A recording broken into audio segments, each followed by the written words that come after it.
So, guys, I have a bit of a confession to make. I'm not actually sure if I really have that much to talk about with this game.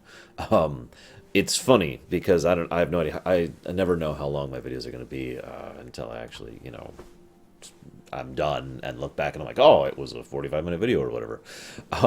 Once again, no indicative of quality. This is an awesome game. It was great fun replaying it. It was great re-going through it. It remains among my favorite games in general, especially amongst the Zelda series in specific. But there's just most of the lore of Wind Waker is right on the surface. There's not actually that much to discuss or analyze within it. Now, I have a few things, but really nowhere near as much as, say, the incredibly interpretive Majora's Mask, for example. I will say this. I am an idiot. Now, if you don't know what I'm talking about, let me explain. Once upon a time, this game was announced. It was called The Wind Waker, Legend of Zelda. And I'm like, oh my god, this game looks terrible! And I was one of those people who looked at this game and saw the cel-shaded graphics and was just immediately like, whoa, what is that crap? And sadly enough, I was not alone in that. Quite a few people looked at this game and immediately were like, no, no, this is going to be a terrible game. I mean, look at this thing. What is this crap, right? Well, obviously, I have since completely 180'd my opinion on that matter because I think the graphics look great. Now, granted, I was playing the HD version, but even the GameCube version has aged fairly well to the point where it still looks good to this day, in my opinion. And that's always that's that whole aesthetics versus quality argument that I've gone over many times again. I don't want to mention it here. The point remaining, though, that I was an idiot. And I didn't play this game for some time purely because I was like, oh man, what the crap is that crap? It's also funny, as I've made this comment many times before, and I'm sure I'm not the only one. This looks purely from a visual aesthetic perspective like it's going to be this light, cartoony, happy Zelda. This is probably the third darkest, most severe, most depressingly just wow of the Zelda series, which is rather appropriate, I think. It does a nice job too in the story, in addition to using the graphics, to make you think that it's just going to be a fairly typical, Zelda-like adventure, and then completely pulling the rug out from under you and showing you just how bad can get. But I don't want to get too much ahead of myself. One other thing I want to mention with regards to the aesthetics, they made a interesting choice that not everyone does. Most time when cel-shaded graphics are used, there's an outline, a visible outline around the cell shading. See the old, the Mega Man X cel-shaded stuff they did, or even the Tales from the Borderlands stuff is another good example of that. They deliberately decided to not use outlines, and I think that worked very well for them. It gives it a unique look to it, which again I personally think still looks good to this day, especially in the HD version. The other thing I like is the rhythm of the game. There is a great deal of rhythm to just everything about it. The presentation of the story, the animations, the music, the audio. Every aspect of this game kind of fits a beat, for lack of a better way to call it. And that's also funny because the actual story fits that beat until it is broken fairly early on. If you don't know what I'm talking about, it follows Zelda Wind Waker. This is great, by the way. Actually, does two jobs to distract you very early on in the storytelling. See, most Zelda games have you do the three dungeons, you find out what's going on, you do the rest of the dungeons thing, right? Now, that's sort of true for Wind Waker, but Wind Waker starts off by making you think this is going to be basically a Gaiden game. It has what is effectively very, very few ties to the old Zeldas.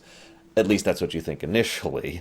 And then it's like, oh, and by the way, you're still doing the standard Zelda formula with the first two dungeons, so it's like, okay, so this is a Zelda game. Then you get to the third dungeon, and the island is cracked in half and in ruin, and it's like, oh, okay. And then pretty much from that point on, it just kind of turns everything on its head. And while you do have some classic Zelda aspects to it, most of it is kind of its own thing, which is appropriate, because I think Wind Waker is kind of its own thing. The So let's just start going down my list. I only have about page and a half of notes this time. Sorry, guys. This is the first of the two consequences of Zelda's choice. This is a world undefended. This is a world in which there is no hero of time. He has been removed from its existence and reverted back to the other timeline. And obviously that has some very blatant and apparent consequences, including the fact that the people are so reliant on that kind of a thing that they lack the ability to defend themselves. When Ganondorf reemerges, however many years later, it's mentioned to be at least a few,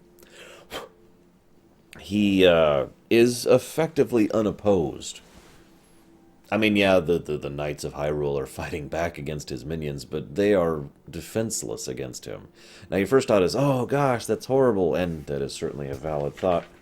But as I mentioned way over here, it is interesting that people... One of the overall theme, there's several overarching themes in Wind Waker. One of those themes is the idea of being trapped in the past, right? And being unable to move on into the future. Both Daphne and Ganondorf have this exact same problem. He even admits that. But one of the other related themes is being so reliant on fate and destiny and the great Triforce and the goddesses above. They will save us, that nobody takes ownership of themselves. They don't actually do things for themselves. And this is demonstrated right here at the intro, where we discover that the world of old, Hyrule, was lost because no one was willing to really do anything to defend themselves. You know, you might be like, well, what can they do against that power? I point out that Link, this Link, who is my favorite Link, by the way, didn't have any destiny pushing him forward. He didn't have any great bloodline of Hyrule. Virtually every other Link could be said to either be of the bloodline or have the Triforce within them or be destined hero or be a fated hero or whatever. This Link was just a kid who cared about his sister. And that's it. He was just a kid who decided to actually do something. And you see this quite a bit in the modern era of Wind Waker. Several people, mostly the younger generation, are willing to do things in order to actually accomplish things, whereas several of the older generation are content to sit around and wait for someone else to fix their problems. This is present even in side quests in Wind Waker. Probably my favorite example of that is the kidnapped daughters and the rich/poor men. So yeah, I love this presentation of Link. He's very emotive. The thing they did with the face and the cell shading allows him to show a fairly large amount of expression. And he does come across as extremely flawed. He does feel like an ant running around a city street. You know what I mean? He's like, oh God, what's this? This, oh. The fact that he manages to keep up is kind of part of the appeal there. Again, he's just a kid, but he, by virtue of actually trying, accomplishes it. Remember, he had to go find the Triforce of Courage. But to refresh my point, anybody could have gone and found the Triforce of Courage. He was just the one who actually bothered to do it, you know? And I think that's part of the appeal there. I also like the fact that he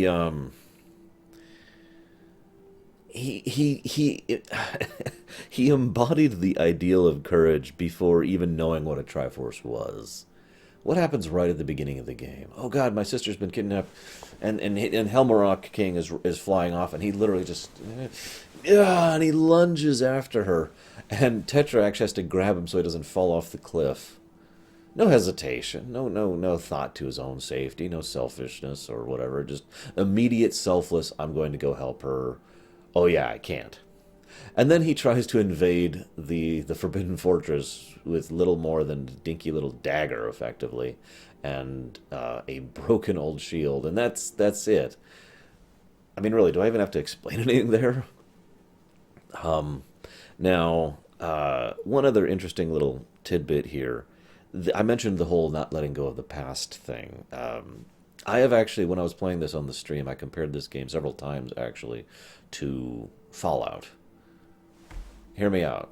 I mean, they're both post-apocalypses. That's undisputed.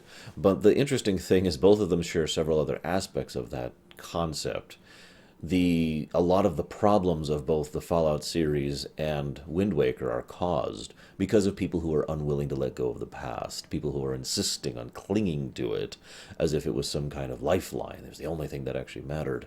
And we see this even in a mundane, everyday, cultural way of the people who still venerate the hero of time from days of old. And whenever a child comes of age, they wear the green tunic and they will, for just for their birthday, for their coming of age birthday, they will wear this tunic and they will get to, and it's a sign of them being becoming an adult. I mean, do I even have to? It's so ingrained into their culture that you are not an adult until you are wearing the tunic of the hero of time. Think about that for a moment. Think about how much these people venerate the old. Think about how much they cling to it as if it's the only thing that gives them purpose or allows them to function in their society. And they keep around the hero's sword, which of course is not Fee. We'll find Fee later. And they keep the crest of Hyrule and all that fun stuff. This is also wonderfully ironic since they have actually lost the language, and yet they haven't. What I mean by this is the Hylian language, the ancient Hylian language as it's referred to, is something that is so lost that no one actually knows how to speak it anymore other than people who remember it from the days of old. And yet, people constantly use the Hylian language in their writing, all over the place, in tons and tons of ways across the entire game. I'm not going to list them all. And so, and some people are like, well, that's kind of odd, but if you think about it, it makes perfect sense. It's very easy to lose the language, the verbal, spoken language of how to say and what it means, and yet still keep the written language. There are several languages in real life we have this exact same problem with, where we have no idea how to speak or pronounce or whatever, but we still have the ability to write out its alphabet and understand what it means, at least to some extent. Of course, an alternate interpretation of that is they keep using the Hylian language with no idea of what it means. They're just using it because it's ancient Hylian. Both of these make the same point, however, and that's that clinging to the past problem. The Now, like I said, I'm just going to go down my list here. I want to talk about this now because this is probably my favorite aspect of Wind Waker. The setting. Now, each Zelda game tends to have one of the 5 aspects of story that it is strongest in. In my opinion, this one would be setting. The world that Wind Waker has created is immensely fascinating. I've been asked many times, I've asked my friends many times, I ask you this question, if you were dropped into a Zelda world, which one do you pick? Which was Zelda timeline, you know what I mean? Into one of the points in the games.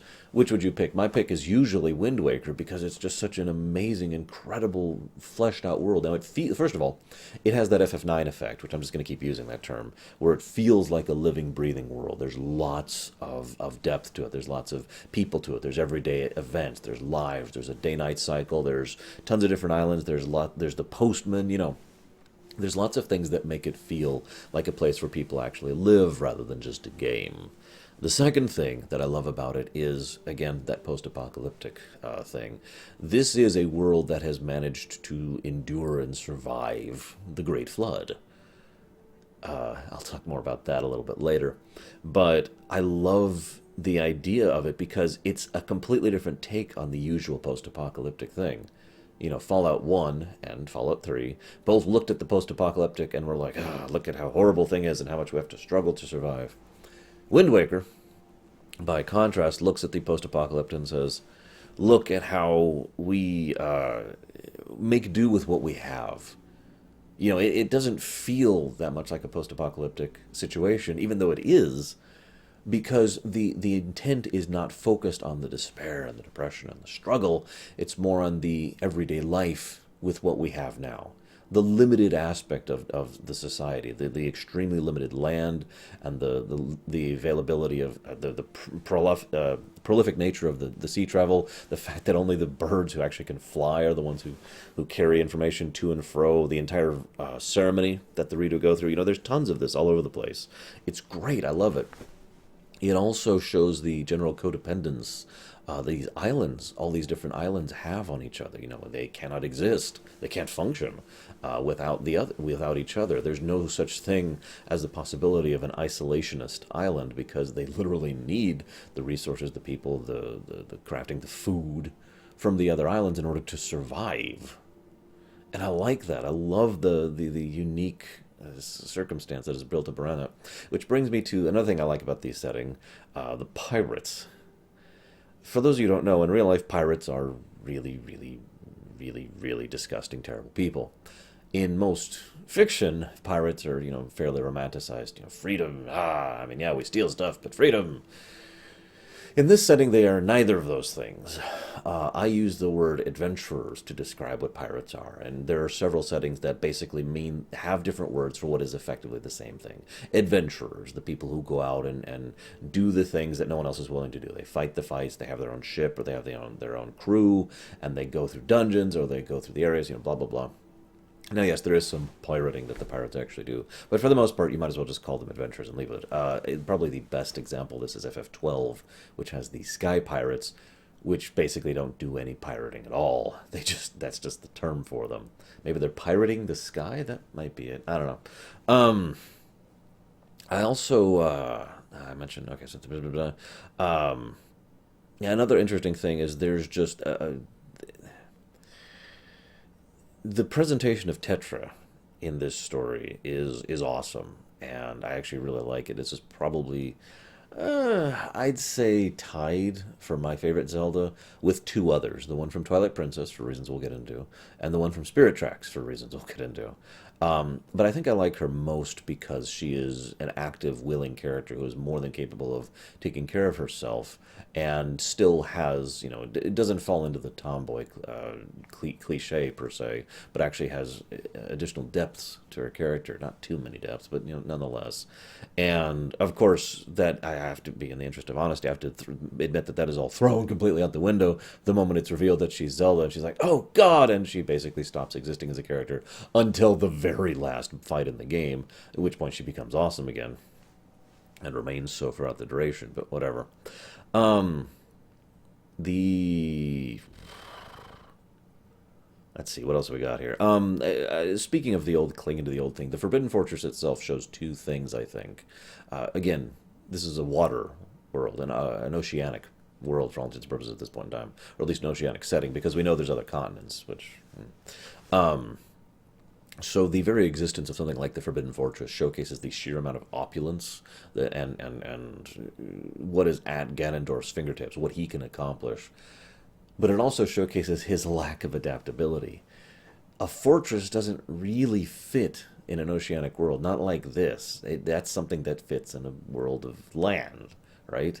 I could go into the tactical perspective and the architectural perspective and the logistical perspective of why that's true, but regardless, you don't really do a fort in the ocean unless you're doing it to be a naval fort. And the Forbidden Fortress is not a naval fort, it's very distinctly a land-based fort, which it's a nice little touch showcasing that Ganondorf, one of the first things he does once he gets up to the ocean is he makes a fortress that is, yeah. Makes sense, though. Speaking of Ganondorf, I want to mention something really quick. I've heard several people call him Fat Ganondorf. Maybe this is just a matter of perspective, but I don't see it at all. Really, I don't. If you actually look at him and see how his body is shaped and see the overall style of the game, the aesthetic thing I already mentioned, no, I'm pretty sure the intent is just to show him as very muscular. For those of you who watched my Old Republic run, you remember how we had Gilfaberry, the agent, who was the huge body type. As I pointed out then, that individual was not fat. In fact, he was less fat than I am in real life. He was large, lots of muscle, lots of bulk. That is a body type that real people have. That's not fat. There's nothing about that's fat. So I'm just... Anyways, speaking of the Forbidden Fortress, so the forced stealth section. On the one hand, I look at a forced stealth section, and my response is just, oh, really? But I feel like Wind Waker did it pretty well, because they did a couple of things. First of all, they allow you to make shortcuts, so you can get back fairly easily. And second of all, they give you a degree of agency on whether or not you're going to be spotted or not. And at the same time, they did several things wrong. Like, for example, instantaneous failure rate. If you get seen, it doesn't matter if you can get around the corner or you can get through the door. You're seen, it's over, screw you. You have to go through the whole animation and everything, and you're flung back to the beginning. Also, they make the camera go every time you're spotted, and the sound effect I'm with, the camera panning I'm not, because there have been several times, and this playthrough is no exception, where the camera swiveling to look at the moblin who has caught me completely threw me, and I was still walking in a direction, and I ended up getting caught because of how disorienting that was. Um, so one of the other interesting things about Wind Waker is it follows a classic act structure, in a good way, I mean.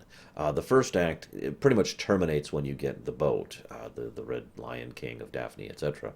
Um, so it's like, hey, and it leads almost very literally, very linearly into your classic exposition moment. And it's funny because this exposition is only relevant for the immediacy. It's not a Dumbledore moment where all the plot of the entire thing is dumped on you. There is no such moment in Wind Waker. Rather, this is the moment in which he's just, explaining, okay, well, look, here's what's going on, here's what we got to do next. um, oh yeah, by the way, spoiler alert: the boat is actually the King of Hyrule. Um, the I do like the fact that they basically give you access to the boat to being able to save very early on. I hate the fact that they very limit you in what you can do because there's not really anything that says that until you try to go exploring. Basically, the way it works is, there's the map and there's each quadrant. In the first chunk of the game, for the first two dungeons, you can only sail in these quadrants. If you try to go in any other quadrant, the king says, "We can't go this way. We should go to our destination, which is this place," and then literally forces you to turn around. That irritates the crap out of me.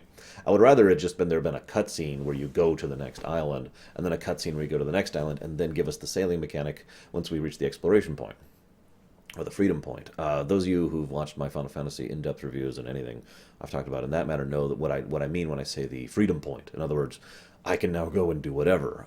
Now, I will say this for Wind Waker. The freedom point in Wind Waker is actually very early on. Basically, as soon as you finish the second dungeon, you can do a lot of things in the game.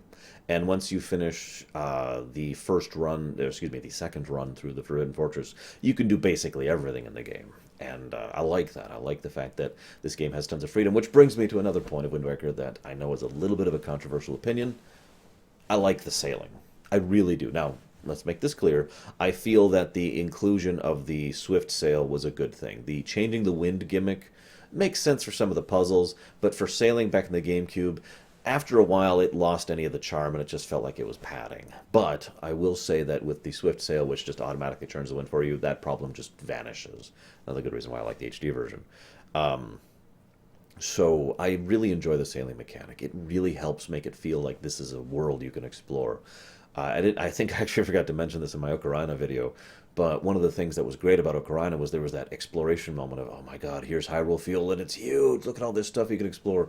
Because you get the impression that the Zelda developers have been wanting that here's a world to explore feeling for a long time. It could be argued that that was the feeling of the very first Legend of Zelda. I mean, as we've mentioned before, only a few of the Zeldas are very nonlinear. One of those Zeldas that is very nonlinear is the first one. I mean, you go out and it's like, all right, well, I've got the sword. I can go do a lot of stuff now that I have the sword. There's a few limitations. You need the raft, you need the ladder, you need the bow. But other than that, you can just do whatever. Here's the world, have fun. And so I feel like this is probably one of their best games to really embrace that. Again, still haven't played Link Between Worlds. To embrace that feeling of world. And I don't know why, but the seamless transition just really, really helps flesh it out for me. I don't even know how to explain how much this is a thing for me. I actually bought Assassin's Creed 4, the Black Flag, literally just because you have a ship, and you can sail to an island, and you can hop off the ship and go to the island and hop back on the ship. Just this seamless transition, ship-to-shore thing sold me. I don't even know how to explain why that is so awesome for me. This is something I've been wanting in like a space-type game for forever, actually, which we'll never get.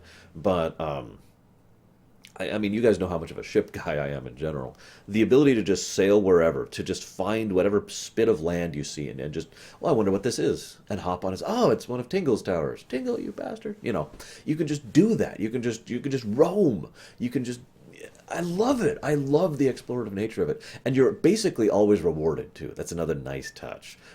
There's no such thing as an island in the game where you don't get at least something for having gone there or for figuring out what it is or for exploring it or whatever. And then, of course, that's even true for like the little shanties you see here and now and the other ships and the submarine and just... I love it. I love how filled, how full the world of Wind Waker feels. if I could use a direct comparison, this is exactly what Skyward Sword did wrong. They had the sky area, right, around Skyloft, and Skyloft itself was pretty full, and there was like the two other major islands, and that was basically it. It was empty. Yeah, okay, you can fly around, but there's nothing to do, and there's nothing to see, there's nothing to explore, and so it failed in exactly the same way that that Wind Waker succeeded, because Wind Waker would be very boring if it wasn't as full as it is, if there weren't as many random barrels popping up, if there weren't the random encounters, if there weren't the ships, if there weren't the little shanties, if there weren't the islands, which all have stuff, you know. Speaking of which, another thing I like, they do this trick. I forget what it's called. I've talked about this trick many times. Just Cause 2 uses this exact same trick. Basically, there's a low geometry, very easy to render mesh of islands, like all the islands basically on the overworld map. And once you get within a certain range, then it actually loads the actual island with the actors and the mobs and the objects and all that on top of it. So if you are standing, I demonstrated on the stream, if you're standing on Windfall Island and you look around, you can see all the other islands that are on the horizon there. And actually be like, well, there's a dot over there, there's a speck in that direction. Let's go, let's see what it is. Which again adds to that explorative nature. It is literally you can just pick a spot on the horizon and go to it to see what it is. I love that. Um, so that's awesome. Forgive me for gushing. It's funny though because that whole explorative thing I do feel weaves into the narrative as well. For those of you not aware, this game will lead directly into Phantom Hourglass, which we'll talk about in its own time, and then that leads into Spirit Tracks. Now the plot of Spirit, well, the backstory of Spirit Tracks is they took their ships, they sailed off, and they said, we're leaving. We're leaving this land. We're going to go try and find a new land, someplace that isn't just constant ocean. We're going to find a new place to put in roots. And they do, and they find this new land that is the realm of Spirit Tracks. Um, that whole abandoning the past, well, not abandoning the past, but moving on, basically. Moving on is different from abandoning. Moving on is taking the lessons learned and using those to go forward. Abandoning is probably the opposite extreme of clinging to the past. Neither of those are really good, I think. But the point is, they move on, they find the new land, you know. That feeling of seeing what's on the horizon, like sportive, I feel it weaves into that concept of seeing what's out there, of trying what other people haven't, of accomplishing things that others haven't even bothered to try. You know, I like that. Sailing, yes. um, what else we got here? Okay. So let's talk about a couple other things. Again, I'll discuss the Great Flood basically last. It's the thing I feel I have the most to talk about, or at least the most controversial thing to talk about.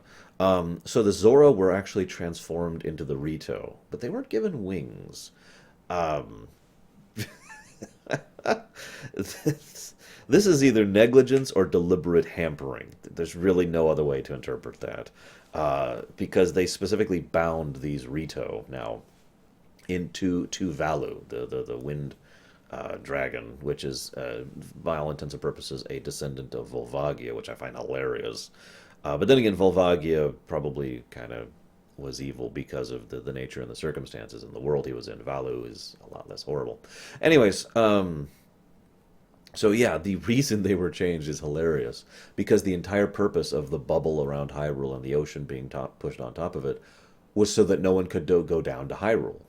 The implication here is that if you could literally just hold your breath and swim down for a while, you would reach Hyrule, and then you'd plummet to your death because you'd come out of the bubble and but I like the implication there because the goddesses were so concerned with Hyrule being sealed off, they completely, utterly transformed the surviving Zora so they couldn't get down there. I love that. I do like the cultural implications of the having to go to Valu to get your wings thing. I mean, it is, again, what it is, but it also demonstrates that point I mentioned earlier, making do with what we have. Well, yeah, it sucks that we don't have wings when we're born, and yeah, it sucks that we can't swim anymore, although nobody probably knows that. But what's even better is that, well, now we can go to Valu, and as a coming-of-age ceremony, we can say, you know, please, we beseech ye, give us our blessing. And he can say, yes, here is my scale. Use it to grant your wings, young man and or woman. Go forth and be free. You know, I like the cultural touches to that. Speaking of cultural touches, and again, this is tied into the Koroks, which were once upon a time the Kokiri. I postulate that the Korok is the natural form of the Kokiri, that the Kokiri were maintaining human-ish form pretty much solely because of the influences of either the fairy, the Deku Tree, or the woods that they were in. All three of those are effectively removed from influence as of Wind Waker, so I feel like the Koroks that are remained are naturally Kokiri. I wouldn't even surprise me that much if these are some of the same, Kokiri, that some of these Koroks were once Kokiri, that they don't age. I don't know if that's true or not, but it would be the kind of thing that wouldn't surprise me. But it makes sense for what the Kokiri were, which was effectively nature spirits for all intents and purposes. This is another reason why I have often considered the Minish to be the origination of the Kokiri. Again, just my theory on the matter. That like they get more and more influenced by the mundane world to take the form of the Kokiri, and then all of that stuff that was maintaining them in mundane form goes away, so they go back to being, the full-on plant spirits, except now they've changed again because of the nature of the reality changing around them. I also love their big cultural thing, going forth to settle seeds in order to grow plants, in order to try and reclaim the ocean. I love that. Number one, it's once again another aspect of the clinging to the past thing, but another great thing about it is it's great because it's so futile. Can you imagine how many years upon years these Koroks have been going around seeding these plants in order to try and reclaim more land? And nothing, and I mean, they've failed. They have failed for so long. They have been accomplishing nothing in all these times and all these years of however long they've been doing this. But it makes sense for, what are effectively wood, nature, plant spirits in order to do something like that. And I don't think it's completely futile, because again, they're making do with what they have. I think it's actually very likely that one of the reasons the islands are as prosperous as they are, and they have the resources and the wood and the food and the shade that they do in order to survive, is because of this reseeding of the trees. It is possible, if we take ourselves out for a moment and look at it from a setting perspective, a world building perspective, that this is the only reason that this society continues to function at all, is because of the replanting of the seeds. Because it's entirely possible that there's just not an ecosystem sufficient to support the plant life refreshing itself. You know what I mean? It's entirely possible that there's simply not enough in terms of insects, in terms of animals. I mean, plants by themselves will not propagate. That's not how that works. They need an ecosystem to keep functioning. So I feel like this is kind of a unique form of maintained terraforming that would rot without it. But that's just my thoughts on the matter. Second page, less than the first. So I think Goma, the Goma here. I just have this note here. This is like my favorite Goma of all the Gomas. She's awesome. She's powerful. We smash her in the face with giant chunks of rock over and over. And yeah, she's just generally cool. But basically, the point I want to make here is, and I wish I had more to say individually, but I'm not, doing an in-depth review here. Each of the dungeons is pretty awesome. There's not really any dungeon I don't like in Wind Waker, and there's not really any boss I don't like in Wind Waker. They're all awesome. They have all got some fun stuff, and shrug. Now, I do like the fact that the Deku Tree, which is the Sproutling from Ocarina of Time, by the way, for the three of you who don't know that, mistakes you for Link initially, for the hero of time. Uh, that just says a lot. It's funny because he's not the only one to do that. And he looks at you and is like, "Oh my God, it's you! Wait, you have no idea what I'm saying, do you?" Which goes back to that losing the language thing I mentioned earlier. But he can tell you're not Link because you can't understand him. That's a nice touch. Um, so I mentioned, oh wow, I have, so yeah, Tingle. I made a note here. Did you know that you need 1,345 rupees in the HD version, which is less, in order to complete his stupid and terrible quest for the friggin' things? I was talking about this actually in the Minecraft run we did recently for story mode, Minecraft story mode. I do have to admit, someone who could make accurate charts and actually do good map making, topography, that kind of thing, would probably be someone who is a very valued person and has the ability to command the kind of, well, frankly, political power that Tingle has. And I know that's such a weird statement, but if you think about it, Tingle is in a position of significant political power in this setting. He can command any price he wants. He has a complete monopoly on the maps and the charts, basically. And on top of that, he's the kind of person who can just boss other people around into doing whatever he wants to, and he's kind of a dick about it. And this is probably the most insidious Tingle, and this is the Tingle I actively want to just punch in the face. Not just because of the fact that he gouges the heck out of you for money, but the fact that he literally press gangs people into service in order to keep his Tingle posts going, so that everyone knows, oh, come to Tingle, I'm awesome. I mean, it's just self-aggrandizement at that point. And it's just him flexing how much, sway he has. And I just want to punch him in his stupid face.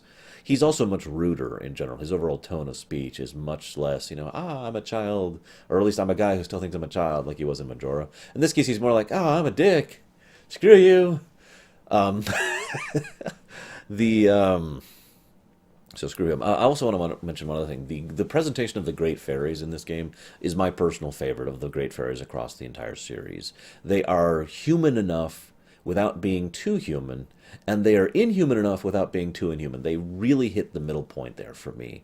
They don't even have legs, the forearms, the faces whose features aren't quite right, And I just love it. It is exactly what I think of when I think of something like Great Fairies. I just felt like commenting on that. So, final thoughts here. Yeah, I know, we're already done. I told you I don't have much to say. I like the fact that one of the other themes I mentioned earlier, the making do with what you had, one of the themes that's tied into that in Wind Waker is the concept of life goes on. I know this sounds weird, but in many ways, virtually every Zelda game could be seen as a parallel for growing up. In some cases, more strongly than others. In some cases, it's the deliberate theme in the game. As I've said, I believe Ocarina of Time is one of the games that most strongly feels that theme. But this is still another game that has that theme in it. And part of growing up is looking at the past and saying, well, that sucks that happened. But now it's time to move on, you know? A parallel I tend to use for this in real life is ashes. Think about it this way. The past is ash upon your back, okay? Now, you don't want to abandon it. Like I said earlier, you don't want to completely just ignore the past and not learn from the past.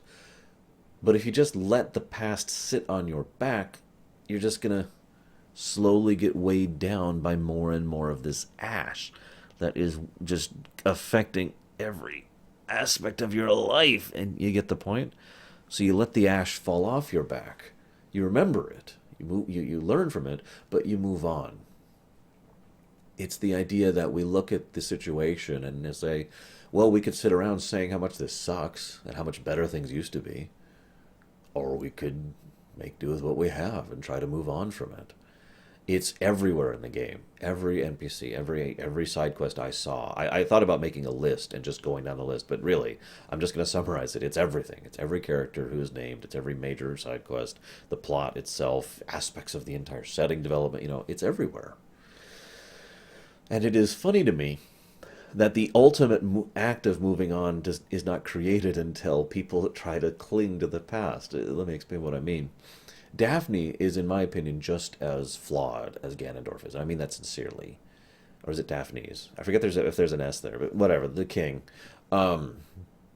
Because his stubborn refusal to move on, his insistence on clinging to the way things used to be, is in many ways responsible just as responsible as Ganondorf's actions that lead to the events of the game, that lead to, you must do this, you must get the Master Sword, you must get the piece of the Triforce, you must defeat Ganondorf, you must free Hyrule. It's just, at every point in time, he is pushing you forward. And Link and Tetra are so naive to the reality of the fact that this man is flawed and frankly leading them down a bad path.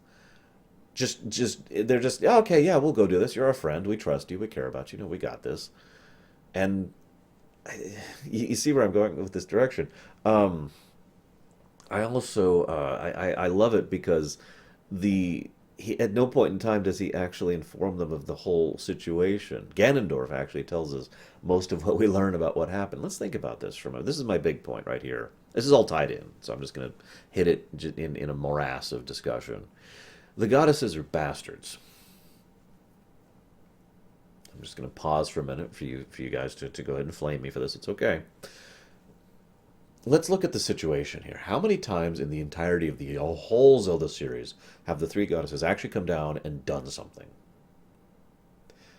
Now, my memory is not perfect, but I can only think of twice this has happened ever, counting this moment.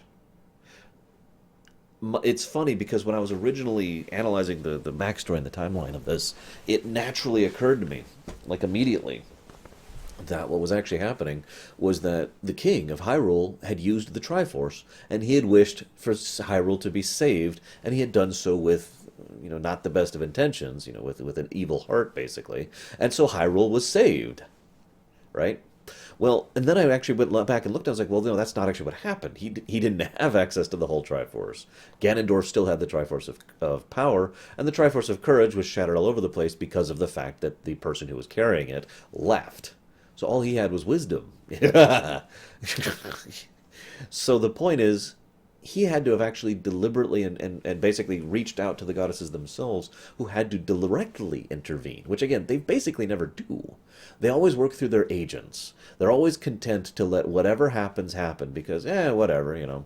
They're totally fine with someone like Ganondorf getting hold of their power and doing whatever he wants with it. Creating the Dark World and destroying Hyrule for 7 years and all the other crap that happens. They're fine with that. They don't give a damn. So why did they intervene in this one moment? Well, the answer is actually obvious. Because they like to work through their pawns. They have this whole cyclical thing going on, and they're totally okay with the cycle continuing. Power, courage, wisdom. And yet, in this moment, there was no courage. No, the hero of time had been forcibly removed from reality, thanks to Zelda's mistake, and so the cycle was completely broken. And they were like, oh crap, okay, we gotta reset the cycle somehow, quick! Destroy everything! I mean,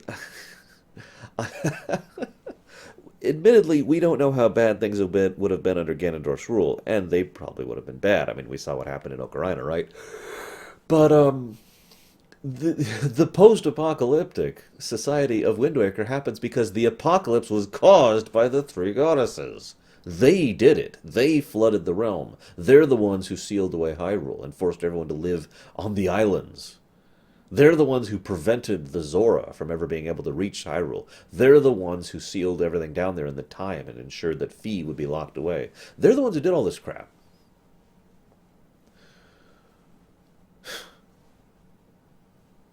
I mentioned earlier the over-reliance on Link, that nobody was willing to do anything for themselves. I feel like this is the exact same mentality presented in the three. That they literally look down and they say, we're not willing. We're not willing, either because of laziness or because of apathy or because of genuine malevolence. I mean, I don't know. I'm just speculating here. If I was to put a number on it, I would say it's apathy. They don't care. They've got their own things and their own problems, and they don't care unless they actually have to intervene because their tools are not present, like I said. So it's that same concept. Yeah, we need a Link, we need a Zelda, we need a Ganondorf. We need the three aspects, or else it just isn't going to work. Ugh, irritating. I also do like the fact that Ganondorf basically creates the situation for courage and wisdom to be found and brought to him. Now, of course, he did that on purpose. He needed the Triforce whole again so he could get rid of this seal and return Hyrule to its prominence and whatever it is he was actually planning to do it. We don't really know. I mean, obviously he was probably planning to conquer Hyrule, but then what? I mean, really, at this point in time, keep in mind Ganondorf politically and militarily is so much stronger than everyone else that everyone else doesn't even register on the same radar as him. So yeah, okay, conquer Hyrule. Done! Okay, now what? I do find myself speculating a lot on what Ganondorf would have done. It's like, okay, I won! See, the thing I find interesting about this Ganondorf and the Ganondorf in Twilight Princess both really help flesh the character out a lot. Because we see in this Ganondorf, and I said I'd talk about this in Ocarina, we see in this Ganondorf the man who actually learned a little bit of humility. Because he lost. He went through all the work. He conquered Hyrule. He all the events of Ocarina of Time happen. 7 years of success and domination, and then he's defeated, and I'll come back, and he's smarter this time. He learned. He adapted, he grew, he came back, he murdered the sages, he went straight for the king, and he's like, "Ha, where's..." And this whole time he's expecting Link to show up, the hero of time to show up. Of course he doesn't. So he learned, he adapted, and then he lost again, got sealed away, and so when he finally gets himself back out, I mean, he's still a villain, absolutely. I don't want to be like excusing his actions here. But he is definitely a much more well-developed character as a result of that. He has more sympathy factors to him. He has more empathy factors to him. There's more of a person underneath the villain there. In Ocarina of Time, he was pretty much straight-up villainy, and I've already discussed many of my reasons for thinking that. And he flat out mentions his whole, I wanted the Kingdom of Hyrule. I wanted the prosperity for my people. And I find myself wondering if he would continue towards that I want things to be prosperous mentality in this, in this new era, if he had actually successfully conquered Hyrule. Because we know he didn't do that in Ocarina. When he successfully conquered Hyrule in Ocarina, he led it to ruin, and he screwed over his own people. He's left his people out in the desert. He didn't make this new era of prosperity. He became self-centered, self-focused, self-interested. And in all honesty, that is probably because of Demise's influence. That hatred seeping in there and allowing him to become poisoned like that. But the Ganondorf by the time of Wind Waker, I don't think any of that influence remains. I think that his experiences and what he's been through have taught him to just kind of move on from that. Now, he's still a villain. He's still self-interested. He still wants to be on the top of the heap. But I actually postulate what kind of world we would have made, like I said, if he had succeeded. The interesting thing about Wind Waker is Fi, the Master Sword, Ganondorf, Hyrule, and the King of Hyrule, and all that, and the Triforce itself basically go away in this timeline as of Wind Waker. Phantom Hourglass and Spirit Tracks, which continue on the story, basically have nothing to do with it. Some people have argued that Phantom Hourglass and Spirit Tracks should not be considered Zelda games because they are so absent these fundamental aspects of Zelda. I don't agree, obviously. But it is interesting that the entire point of Wind Waker was trying something new. A very meta thing if you think about it. The entire point of not clinging to what Zelda should be, could be, but instead using it as a springboard to try something completely new and different. It's one of the things I like most about Wind Waker, is the fact that it is very much a different Zelda, but it is a different Zelda because of its ties to previous Zeldas. It is integrally tied into Ocarina. It is an absolute closest thing to a true sequel to Ocarina. Twilight Princess is affected by Ocarina. Majora's Mask happens after Ocarina. But this one directly is a direct sequel to the events of that game. It may be centuries later or whatever, but all of the events here happened because of all of the events there. You with me? But it does all of that to springboard into something new, to try new stuff, this new setting, this new society, this new culture, these new themes, and of course, moving on in the end from all of these, leaving Hyrule behind, which it does in the next two games. I also, I got to gush about the last fight. This is one of my favorite final bosses of all time, the final boss against Ganondorf here. The setting is perfect.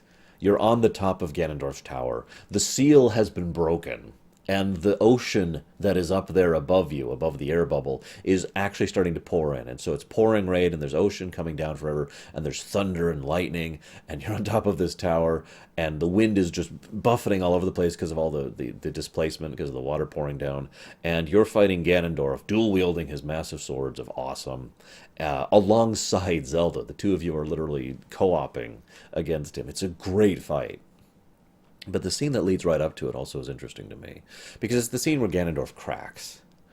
We see what happens when both Ganondorf and Daphne, whatever, the king, abandon the past. When they finally get to the point where they let go, Ganondorf loses it. And it makes sense why. After all he's done, and after all he's grown, and after all he's learned, he finally succeeds. It's like, oh God, I'm finally going to get the Triforce. We're going to undo all of this. I've often theorized that he would have let both Tetra and Link live, because he had no reason to kill them, and because of everything I said earlier about his character growth. So, I'm finally going to do this, and we're finally going to move on, and it is snatched from him at the last second. For the third time in his history, Ganondorf loses. But more than that, everything he's ever done in his whole life, which has been a long life. Let's remember, this is the same Ganondorf from Ocarina of Time. It has been however many centuries since then. This man has been doing everything this entire time to try and accomplish this goal, and not only has it been taken from him, it has been taken from him in a permanent way. It's gone. There's no reclaiming it. And his life has just accomplished nothing. Everything he's always worked for is just ash now. And he just completely snaps. The huge props to the voice actor who does his laugh after the king makes his wish, because it is exactly right. It is someone who is just completely unhinged and no longer cares about anything. I think that's one of the reasons why he turns on Link and fights him. Because, see, one of the interesting things about Ganondorf and his inability to let go of the past, Ganondorf refused to stop being a villain. Even though he could have. He had many opportunities, tons of times, where he could have just tried a new life, tried to make the thing. But he was adherent to the idea of being a villain.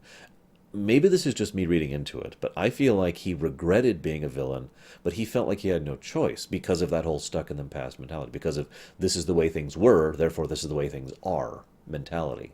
I am a villain because I was a villain.